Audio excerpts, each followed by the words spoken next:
Speaker for the last talk for today is Jill Salberg, who is adjunct clinical associate professor, faculty and clinical consultant supervisor in the analytic training program, faculty and supervisor at the Stephen Mitchell Center for Relational Studies, and member of IPTA, member of IPA.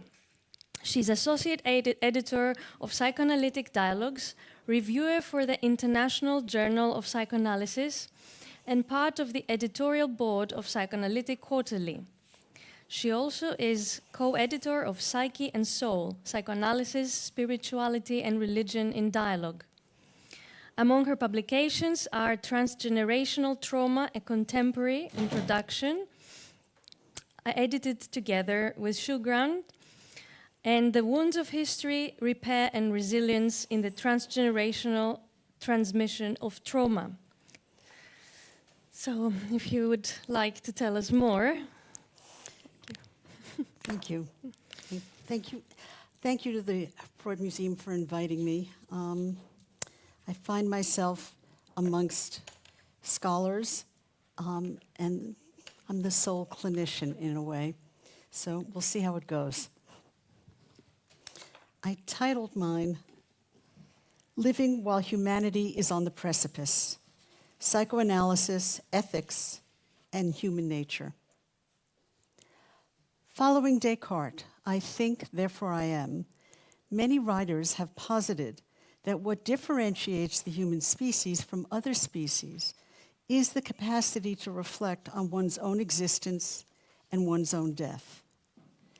Attachment researcher Carlin Lyons Ruth has written that what makes humans unique is, and I quote, the increased ability of humans relative to other primates to share in the thoughts and feelings of others, end quote. This conference topic has challenged us to reflect further on humanness in a world post the Anthropocene, a transhuman situation, and possibly a post-human world. What I and my fellow citizens of the United States are now faced with is a president and new administration that seeks to radically alter governmental structures, reinterpret established rules of law, and alter ethical and humane standards of how to treat one another. Many of the actions now being undertaken in the US and other countries in the world are cruelly lacking compassion towards immigrants or refugees hoping for safety from dire conditions in their home countries.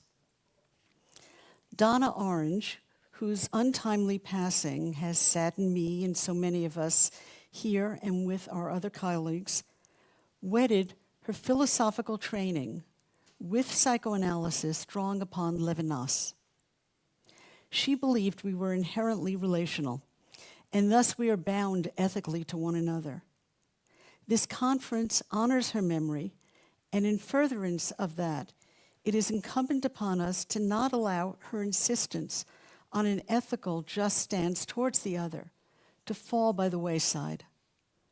Donna's work gave us her distinctive, intersubjective viewpoint on our analytic relationships with patients. Her drawing upon Levinas informed her belief that psychoanalysis has an ethical responsibility to our patients and to the world. As the world is beset with more simultaneous wars and violence than I can remember in my lifetime, it behooves us to question our humanness and to hold our ethics as precious parts of it. Philosophers have struggled for centuries attempting to define our human existence, while psychoanalysts have for over a century argued and elucidated theories of what is fundamental about our individual psyches and our interpersonal lives. We query, as psychoanalysts, what governs our relationships and what we consider to be problematic. How do we situate a moral life in our postmodern sensibility? As I turn this over in my own mind, I am struck by more questions than answers. Are morals part of being human? If morals and our capacities for ethical responsibility are part of our humanity, how are we to think about the effects of AI and transhumanism? Can a machine learn to have ethics, a moral sense distinguishing what is right or good from what is bad, egregious, or evil? What can we expect from this technological advance, and how will it imprint us? And what do we lose of our essential humanity as technology and computers expand their capacity when AI thinks for us? Donna's ethos has infused my questions and will be a leitmotif through this talk. When I am teaching psychoanalysis or supervising clinical work, I often enough will say that sometimes it is better to have good questions when working with patients than to feel we have right answers. Thoughts and threads. This is a quote from Nietzsche. What I relate is the history of the next 2 centuries. I describe what is coming, what can no longer come differently, the advent of nihilism. This future speaks even now in 100 signs. This destiny announces itself everywhere. For some time now, our whole European culture has been moving as toward a catastrophe, with a tortured tension that is growing from decade to decade. Restlessly, violently headlong, like a river that wants to reach the end that no longer reflects, that is afraid to reflect. He wrote this, it's in the preface to The Will to Power, in 1987 and 88. It feels very prescient. 45 years later, in 1933, with the rise of virulent anti-Semitism, a violent frenzy occurred with university students. Encouraged by Nazi officials, the students burned the books of un-German Jewish authors. Freud would learn of his books being burnt, which occurred on May 10th, 1933, 4 days after his 77th birthday. And Rude used this quote yesterday. With great irony, Freud said, "What progress we are making. In the Middle Ages, they would have burned me. Now, they are content with burning my books." This was 15 years after the end of World War I, with the Second World War on the near horizon. Freud had already amended his libido theory to include the death instinct after the horrors of World War I. From almost the earliest days of psychoanalytic theory, our model of human nature has included love, eros, a drive to survive, and thanatos, the destructive form of hate, a death drive. Nietzsche believed that in a modern, industrialized Western world, the traditional scaffolding of religious and moral traditions had lost their meaning. This nihilistic framework led him to imagine that mankind must overcome the emptiness of its former traditions by what he termed a will to power, creating its own values. This newly psychically evolved human, his Übermensch, would transcend where humanity had formerly been. Alternatively, Freud's psychoanalytic project, his work, was to find meaning in everything: jokes, slips of the tongue, dreams, fantasies, and all behaviors by humans. For Freud, making meaning of the omnipresent unconscious is the work of psychoanalysis, a very human discipline. While we know how Nietzsche's philosophical ideas of the Übermensch were distorted and used to justify malignant intent during the Nazi era, could Freud's theories have predicted this? Does a theory of the unconscious help us to understand and determine when human nature turns in favor of inhumanity to fellow man? And the seeming inability to change how we use and thus misuse our home planet Earth. Does Thanatos explain this? The end of World War II in many ways revealed much about the human capacity for destructiveness, with knowing the full extent of the Holocaust and with the atomic bombs dropped on Hiroshima and Nagasaki. Had Freud survived longer, would he have been able to say that these destructive human acts were the projection of the death drive into the world? Would he have found that in some profoundly deep, archaic place inside of us, the inhumane is fundamental to being human. I suspect he might have. In the US, the second Trump presidency has reached greater destructiveness than his disorganized, chaotic first term ever did. Armed with a detailed 900-page blueprint, Project 2025, his administration knows how to take down the deep state. I'm living through the dismantling of a democracy step by step. This administration has shown extensive inhumanity towards undocumented immigrants and even to documented ones, handcuffing them, treating them as criminals, not given lawful due process, and sending them to notorious prisons in El Salvador. This president, without legislative approval, invited a tech billionaire to slash and take apart any governmental agencies that are related to health, education, and welfare, both here in the US and abroad. The complete shuttering of USAID horrified me, and so many throughout the world. But the full extent of this vicious disregard of human life can be seen in the deaths of children, the spread of diseases, and will continue with the increased poverty in countries long held by the US. It has caused me to rethink what exactly is human in human nature, and what is natural, what is nature to being human. Inhumanity seems to be an ever vital aspect of human nature, but perhaps it always was. Plus ça change, plus c'est la même chose. I imagine the more accurate way to describe this is that what is embedded within humans is a capacity for many things, cruelty and indifference amongst more benign qualities. I have been horrified over the cruelty I have watched unfold in this past year, decade, and perhaps longer. As part of my writing this essay, I enlisted for the first time ChatGPT. Yes, I was late to it. And queried if cruelty exists in nature. This is what ChatGPT told me. Quote, "While animals can be harsh and violent, humans have the ability to think, plan, and intentionally hurt others in ways that animals cannot. This makes humans uniquely capable of great cruelty." End quote.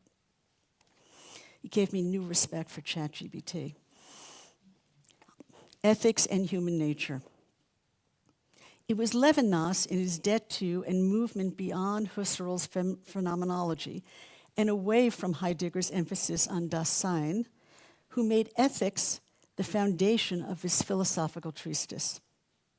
His argument held that in the encounter with the other, in seeing the other's face, we discover our responsibility for the other. Levinas is grounding ethics in our intersubjective lives. This becomes complicated, as relationships often are, and Levinas struggled with the ethical dimension of being bound and having to be responsible for the other. Many psychoanalysts in the relational school are drawn to the I-thou philosophy of Buber because of its emphasis more on mutuality in relationships, neither overlooking nor emphasizing only the other. In a book that wasn't mentioned that I edited during COVID, Psychoanalytic Credos, I asked Donna Orange to contribute a chapter to the book, and she made clear her kinship with Levinas, and this is a quote from her chapter. "I have been drawn to an ethics of non-indifference, an ethical humanistic attitude that recognizes the priority of the other. Notice that I do not say that I place the other first. Instead, the face and voice of the vulnerable requires me to respond to a demand that precedes me." End quote. This sense of obligation is as old as the Bible and the oral history of mankind. In Genesis 4, lines 1 through 16, Cain, that's Hebrew for Cain, after he has killed his brother Havel, Abel, is asked by God, "Where is his brother?" Cain responds, "Am I my brother's keeper?" Perhaps this first murder in the Bible foretells our future, that inside of humankind, as Freud theorized, there are survival instincts and there are dark forces of hatred, envy, and destructiveness. It would take Melanie Klein to expand further and theorize on our inner hatreds, envy, and badness. While I have no way of knowing Levinas's familiarity with psychoanalytic ideas, we can assume that his experiences during World War II, an even more destructive war than the one before, his capture by the Nazis and being sent to a hard labor camp left deep memories of how cruelty and ruthlessness take hold without any sense of moral obligation to another. It is clear to me that surviving a time of brutality makes ethics and moral obligation more urgent than ever. The current moment. And I got up quite early this morning to the news, and the news the other days, and I just added this. On Tuesday morning, a man who had attended a school entered this former school in Graz and killed 10 people, children, and then killed himself. Someone is quoted as saying, "It's something you imagine happens in major cities or in the US, but that it would happen to us here. Unbelievable." This morning, I awake to the news of Israel's attack on Iran, bombing nuclear sites and targeting and killing at least 3 generals. Additionally, in Los Angeles, at a press conference held by the Secretary of Homeland Security, Kristi Noem, Senator Alex Padilla of California tried to ask her a question. He was forcibly removed by police, pushed to the ground to be handcuffed and taken out. The current moment. Levinas maintained that history, this is a quote, "History is violence, punctuated by extremes of war and temporary peace," end quote. With right-wing fanaticism capturing many global nations evidenced in autocratic, fascistic politics and policies taking over and destroying democratic societies, I am compelled to ask, are we losing our moral compass and our essential humanity? And yet, here we are in 2025, witnessing more wars, with more death, destruction, and zealous power seizing and land grabs.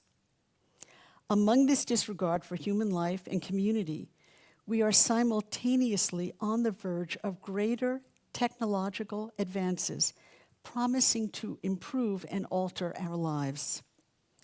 I am struggling to find a way to believe that we won't destroy each other and our planet. In the last years of her life, Donna Orange focused on the grave dangers of climate change facing our planet.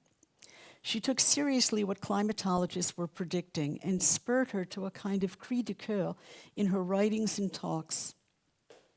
The last talk I heard her give was at the NYU postdoctoral program retreat in the fall of 2019.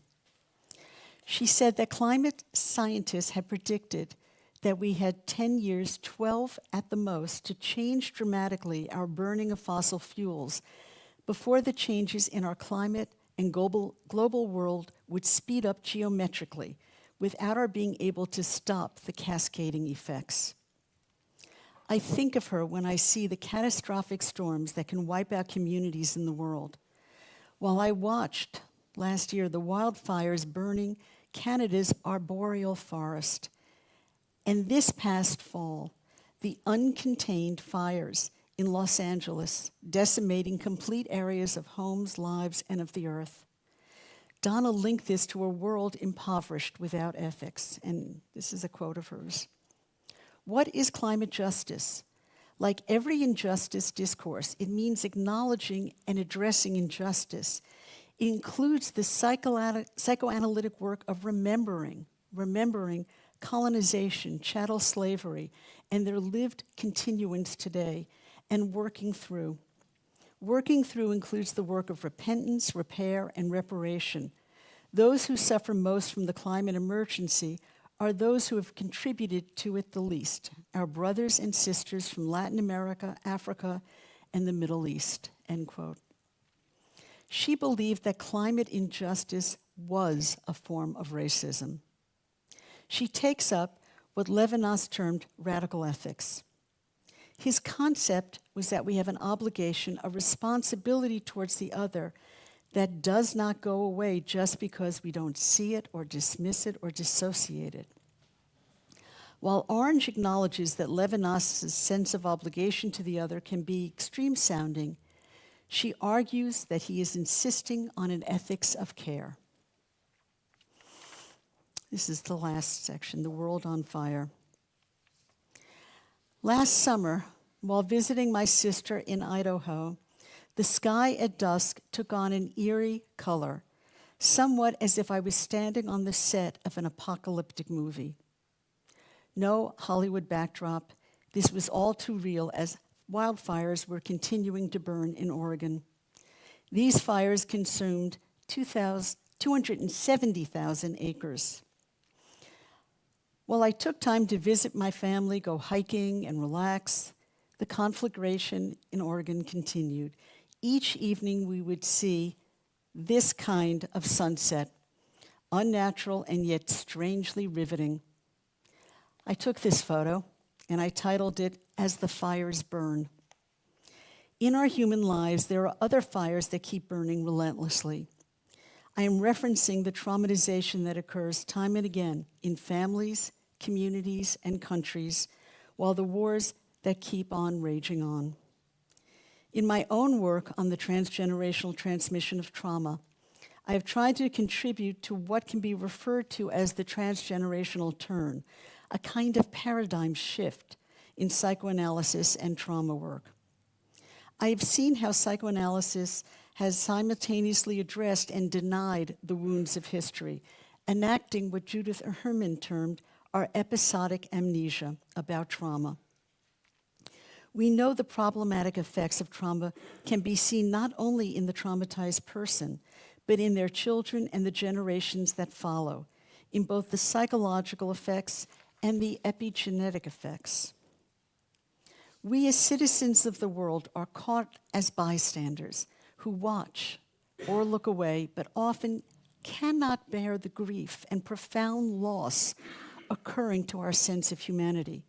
It is not in the past, in history, but is in our lives and in trauma transmissions we have received from the generations before us. How can we interrupt these transmissions, the toxic errands that Maurice Pry elaborated for us? Whose pain are we and our patients carrying?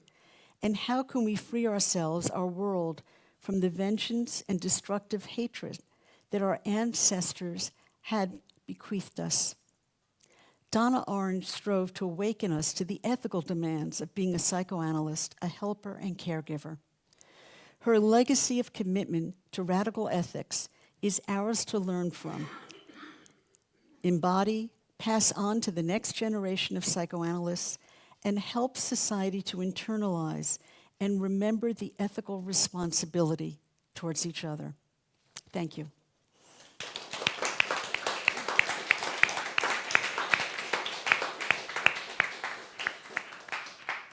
Thank you so much for a wonderful talk that brought so many things together, and also very beautiful to hear Donna Orange's voice here to close the conference with. That has been really, I appreciate that. So, shall I open the floor to questions, or shall I start? Anyone would like to? Or associations. Anything. We are in psychoanalysis. I do want to ask your views on this question you posed early on, rhetorical or not, whether we can train AI to have an ethical compass, or how can we go about it? I mean, for me, I would be interested what the process would, like, not whether this can happen, but who would do that, because it's about who would have access to that and what we would teach, because I think we can train, it's very early on, and we can of course extrapolate that this field of technology will obviously develop fast, but then I think it's quite murky, especially in the context of all the recent developments and the recent US administration and the relationship with technological companies. So it makes one think the question from that perspective, I guess. What are your views? Well, first of all, that is the rub. Who, right? So. And how to control that, contain it, or? And is it really open AI, right? So, interestingly, in the past 6 weeks, I've had 2 different patients tell me that they have consulted AI. Extraordinary. And one of them had gotten a very serious medical diagnosis and was flooded. And had told her spouse, family, some friends, and then consulted AI. And came into session and said, the response from AI felt so much better to her than the response from her best friend. So it became really interesting to think about, what was that? And she said, my friend who cares about me wanted to dismiss it. You're going to be fine. You know, there are clinical trials, there are this, there are that. You didn't get such a bad diagnosis, all sorts of things. AI said, that must have been really hard to hear. And she responded, it was. And AI went on to say more kind of empathically toned, because... So active listening. Right. The other patient also had something happened, which I, for confidentiality, won't go into very much, but overheard because her father did not hang up the phone. Now, this patient's in her 50s, so it's an older father, and overheard the father and the mother saying terrible things about her because the phone didn't get... And in fact, it sort of got recorded. And it was on a weekend, decided not to contact me, but contacted AI. And brought in the whole transcription of what the conversation was. So she went to AI as the alternative therapist, but then brought it in as if it was dream material for us to now analyze and discuss what was helpful, what wasn't, how to think about it. And so I don't know if we can teach AI something that is intangible. Our sensitivity, our empathy, they can actively listen in AI, they can respond, they can search for all these things. But did AI really understand my patient's experience of hearing something cruel by her own parents being discussed? Does it matter if it understood? I think so, because otherwise I don't think she would have needed to bring it into me. She needed something about my humanness, the possibility that I had a recognition of what that might be like, that I too may have had an experience of cruelty from people that mattered to me. It is in some ways, the ineffable of what we bring to a session, to a moment with a patient. because I guess the AI, so statistically, and we are to some extent statistics, so what the majority of people would respond better at from verbal selection, and then somehow guessed, again, the algorithm, I suppose, but that's what we have now. If we had much better, I mean, that we will, obviously, in the future, models where they start thinking.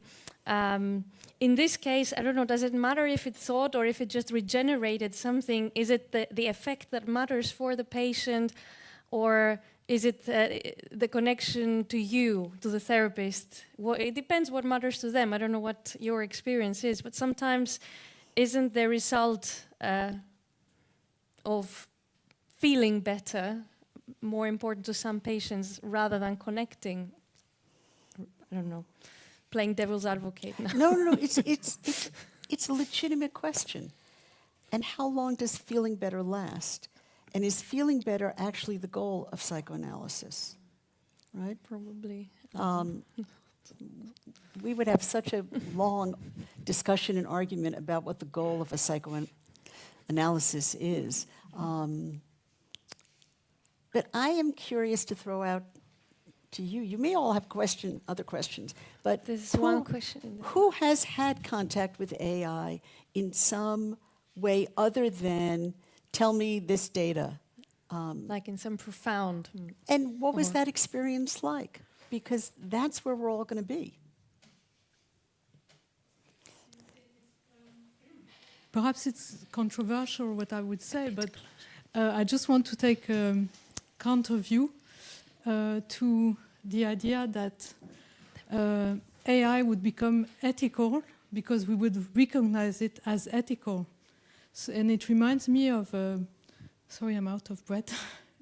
It reminds me of Flaubert's, Flaubert was mentioned, Madame Bovary, when Rodolphe writes a letter of breakup, he puts all the signs of what we would recognize as a breakup letter, a nice one. He puts some tears and so on. He smudges the writing, so it's all a bit more true. So in a way, I feel like that's what we recognize in AI. We recognize all the signs of what we would say, oh, that's really empathetic or ethical. And I'm just wondering if it's like when a new technology comes, we don't invent stories. We just repeat the same stories with a new technology. So, isn't it that we would have an ethical form which we would not recognize as easily as Rodolphe's letter that we just see is a breakup letter in all the best art form? So I don't know if you see what I mean. Like, what would it be? Would it be just what we recognize as ethical? No, I totally see what you mean. I mean, we have to remember that Emma did still commit suicide. So I don't know if AI would have stopped her. But again, we're having this problem. So I don't know what's happening in other universities outside the US. What's happening now is that students are using AI to write their term papers. And it's become a whole debate. Is that unethical? And a couple of students have been brought up on, questions of whether they're going to pass the course because they did this and they have to redo things, blah, blah, blah. And then a student at Columbia complained because the professor used AI to prepare the lecture. So where is ethics here? Where is the use or misuse? If the students are saying, I can get A's and I don't have to kill myself, why not? What is the purpose of higher education then? So where are the ethics? We need to decide. We need to think it through, and it's happening faster than we can. I have a different example, which also comes from the coal phase of of the university in which I was formerly not so gainfully employed. So one of my colleagues with a very technicist bent, by the way, she sits on quite a few United Nations ethics of AI committees. She commissions research projects for master's and PhD students around AI, and the one topic that stuck in my mind was programming Aristotelian virtue ethics into lethal autonomous weapons systems. Okay. And I'm absolutely horrified, and I'm not sure what came out of that, but those are the kinds of projects that are being commissioned and receive massive funding.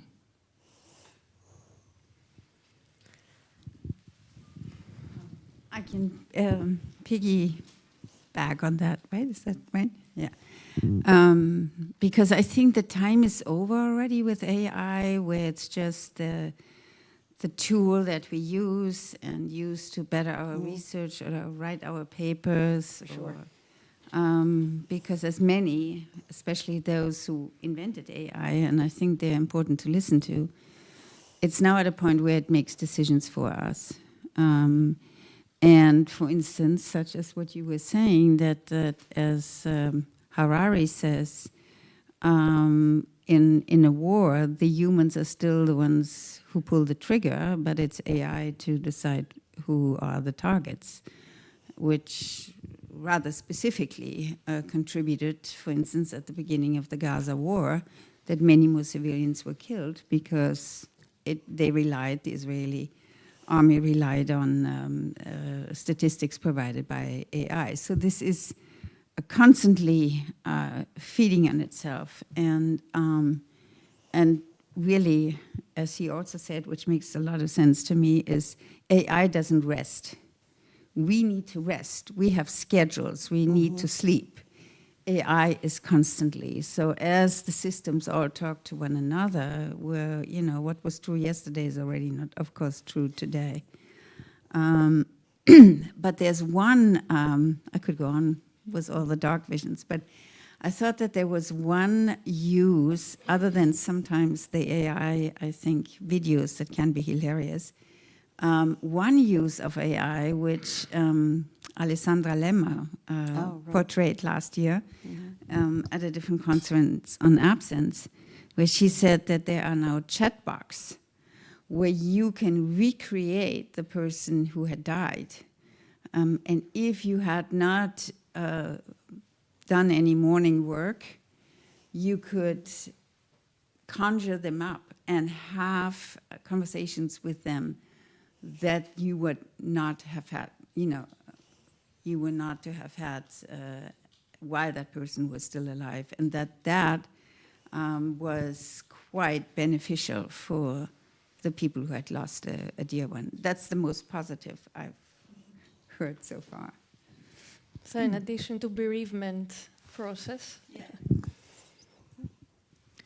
Yeah, maybe just a small, I don't know if it would be a counter-example to the grief chatbots that you mentioned, but and not based on clinical experience, but an episode in Black Mirror, so maybe some of you have also seen it, where also, if I remember correctly, a woman has lost her partner, boyfriend, and then orders a humanoid robot that is very much like him. But for this woman, this robot really does not help her get into morning work or grief, simply because this replica of her partner is always there. And I think at the end of that episode, there is a scene when she is starting to meet, after a few years, a potential new partner. But this robot is still up in the attic, and sometimes she still visits this robot and cannot really give this new partner a chance, precisely because she has not done any of this work. Exactly, because she is not mourning. So this can also be done, I think, with AI chatbots or robots. Yeah. It could turn into the jouissance of mourning. It just keeps on going. Yeah, exactly. Yeah. If I may intervene and answer your question before, because bring a few things together. I don't know if anyone has a similar experience. We were talking yesterday informally with some of you about the precariousness of academia and how we go from contracts to contracts, which sometimes is not really seen. So we face a world where most applications are actually read by machines. So you're encouraged to write a cover letter, an application that uses these phrases so that the machine can read them. So who can write this better than a machine if it is to be read by a machine? So in a sense, we are forced into that because of a certain reality. And I have to say, in my experience at how fast we moved at the university into learning AI, I think I have a radical proposition here. Rather than trying to protect or prevent this technology from being used, it will be used. So I remember the first reaction was more Turnitin tools, more this to detect, to prevent, instead of actually seeing that our students, if I'm in a precarious phase, I can imagine their positions 10 times that. So they will have to use it. So they have to get smart in using it. So we should be trained in order to train them to do that better, to use this. This is the new tool, because they're going to face a reality we don't, or I don't know, probably a more, I don't want to be dark, but a more precarious, perhaps, reality. So that now we are using it. We say which prompts you used, say that you used it, but still we don't have, I think, a smart enough approach to, that's the new tool. They are going to be playing that in their hands, so how can I help them instead of trying to control? But anyway, this is the end. To go back to if we have used it in a profound way, not in a psychological way, but it did take some time off my hands in writing those endless applications where you have to show that your idea is only relevant to this particular place, and that's where you want it to work all your life, and that's, you have to do this times 100, times 200 until, somehow fate and your talent brings these things together. So I think in that sense, it has saved me time in using all of my personal info, and I'm aware, I'm putting that all in there, what I have done, all this, and say something about me that is attractive, and then I edit it and all that. I mean, this is the payoff, okay? They get all this data, I don't know how they're going to be used, but at the moment, having done this, I don't know, ad infinitum, I think. So anyway, that is my 2 cents. Well, you're close to the guy who invented AI for Google. I forgot his name. Is that Altman? No, is I think of Indian descent. Oh. And he was the first one. He'd made billions and billions. And he now thinks that exactly what you're saying. You first have to join AI. It's going to be terrible, he predicts, for 12 or 13 years. Massive loss of jobs, massive changes in climate, and especially he links it with capitalism. So AI in the hands of capitalists is going to be the worst. But at some point, and I thought that was actually quite cute, because he said, once after that, when the machines begin to talk to one another, they can also make decisions for the better rather than the worse, so that they can come up with ideas, not capitalist ones. So if we train them right and give them an ethical 13 compass. years, think much of the world will be destroyed as we know it, and supposedly. I don't want to be so pessimistic, Yeah. but Well, that's because there was what he says. this fear that once the calculator was here, we won't do calculations anymore, but it's part of our lives. I think next generations will have to deal with different kinds of problems or situations, and we are adaptable, I think, as humanity. There's so no question. The next generation is already there using it. I mean, I have somebody in my practice who works for Meta and has AI writing their code, and went through a very elaborate thing in a session telling me how you have to program AI to do this. And literally, first I want you to do this, then I want you to check it this way, then I want to check it that way. Saves them a lot of time, but then they have to check up on AI. At some point, they won't have to check up on AI, right now even, because AI will learn to follow the prompts better. So it's already there. I mean, the generation, after the generation that knows it. Maybe we will need analysts for AI that is finding themselves in some moral conflict. That's too cute. There's a question.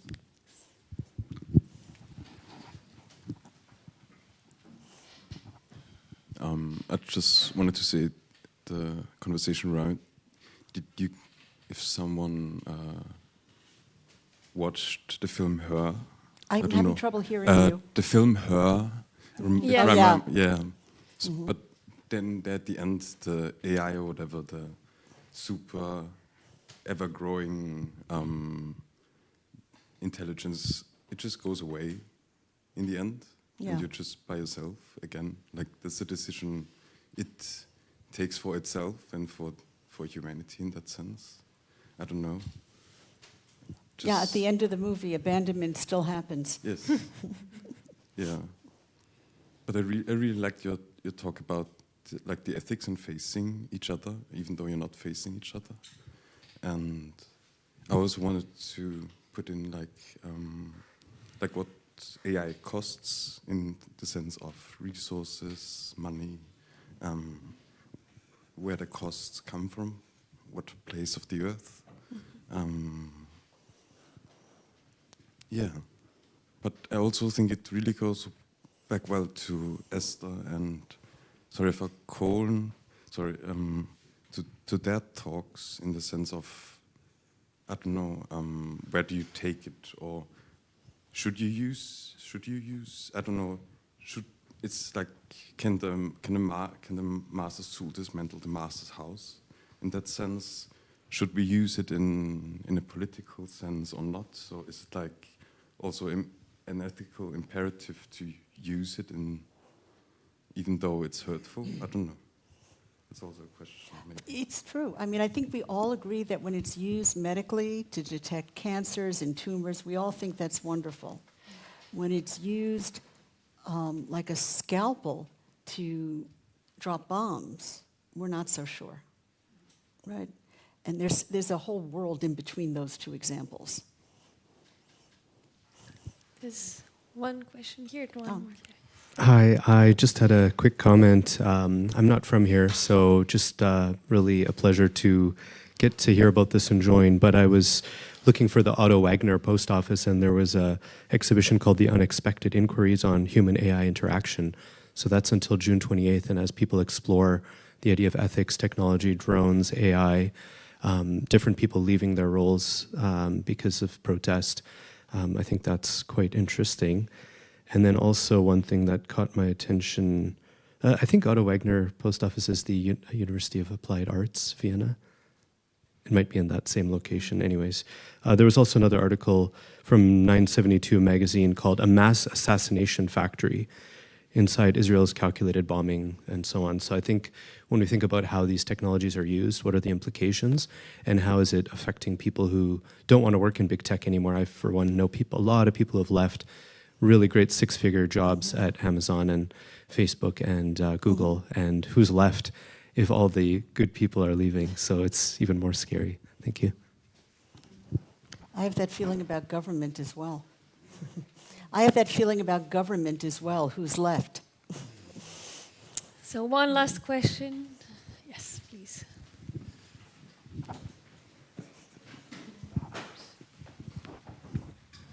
Yeah, just coming back to function of psychoanalysis and psychoanalytic writing, and normally where is the end, which was posed also in the last discussion.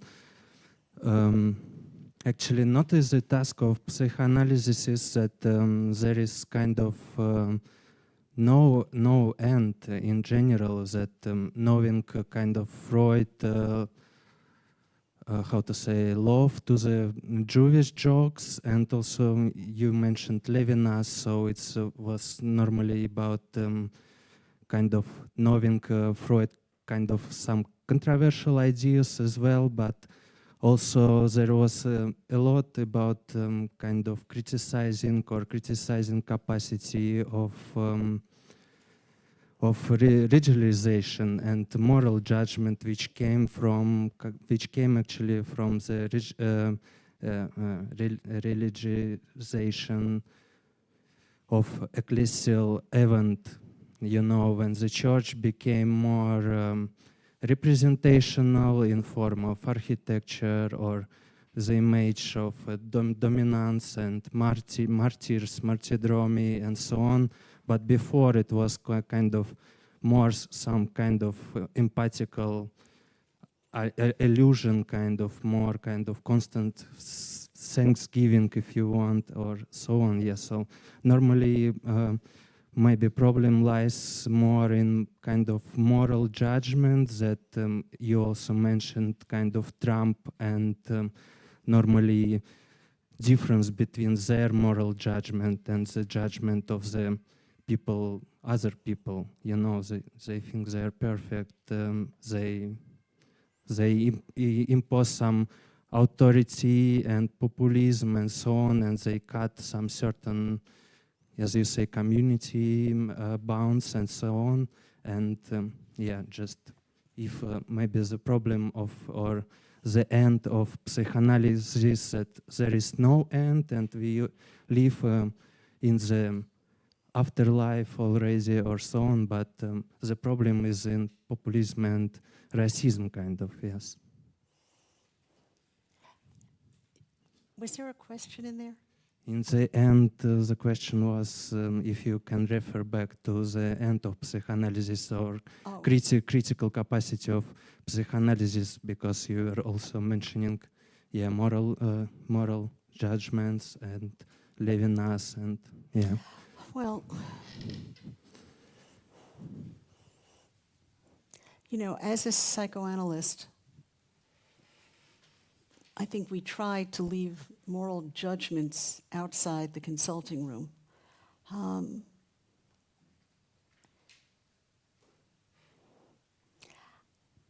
I'm of the mind that when you work with patients, there are two minds in the room, and yet there is what Ogden would say, a third that gets created. There is a meeting of the minds, and it's conscious, it's unconscious. South Americans have written about this as a field, and so to me that is the creativity in psychoanalysis. You don't know what's going to come out of the field.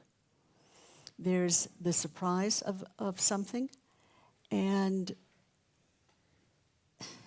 there is the safety of the boundaries and the limits of what a session can hold and what a psychoanalysis can hold.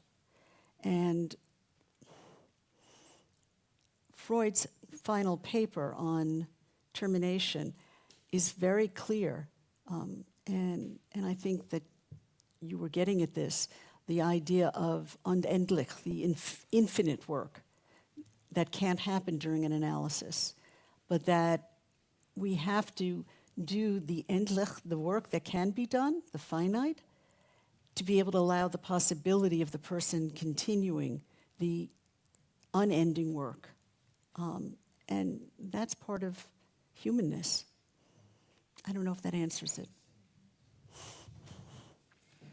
Well, with that we can come to a close, and thank you once again for a wonderful...